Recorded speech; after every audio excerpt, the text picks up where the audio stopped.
एक जंगल में एक तेज दौड़ने वाला खरगोश और एक धीमी चाल वाला कछुआ रहते थे।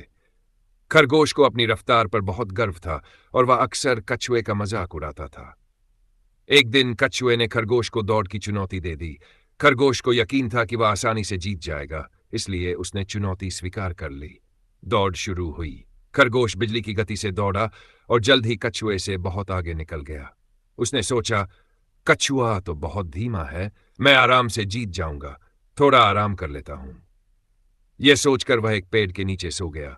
इधर कछुआ धीरे धीरे लेकिन बिना रुके अपनी मंजिल की ओर बढ़ता रहा। जब खरगोश की नींद खुली तो उसने देखा कि कछुआ फिनिश लाइन के बहुत करीब पहुंच चुका है।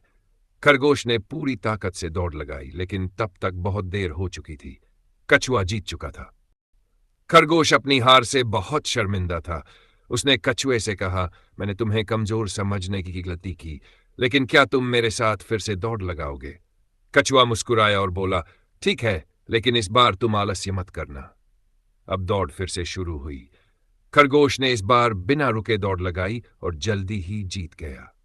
कछुआ जानता था कि सीधी दौड़ में खरगोश को हराना मुश्किल है, इसलिए उसने कहा, अब एक और दौड़ होगी, लेकिन इस बार रास्ता थोड़ा अलग होगा।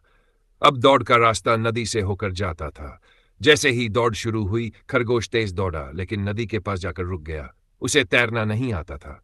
कछुआ आराम से पानी में उतरा और धीरे धीरे नदी पार करके जीत गया। खरगोश ने अपनी हार से सीख ली और कछुए से कहा, तुम बहुत चतुर हो, लेकिन अगर हम मिलकर काम करें तो हम और भी बेहतर कर सकते हैं।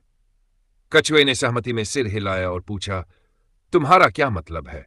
खरगोश ने सुझाव दिया, अगर अगली बार हमें फिर से नदी पार करनी हो तो मैं तुम्हें अपनी पीठ पर बैठाकर तेज दौड़कर किनारे तक ले जाऊंगा और नदी में तुम मुझे अपनी पीठ पर बैठाकर पार करा दोगे।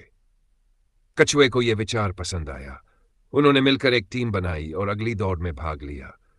इस बार खरगोश ने पहले भाग में कछुए को अपनी पीठ पर बैठाकर तेज दौड़ लगाई और जब नदी आई तो कछुए ने खरगोश को अपनी पीठ पर बैठाया और आराम से पानी पार कर लिया। इस तरह दोनों मिलकर न सिर्फ दौड़ पूरी की, बल्कि पहले से भी तेज समय में।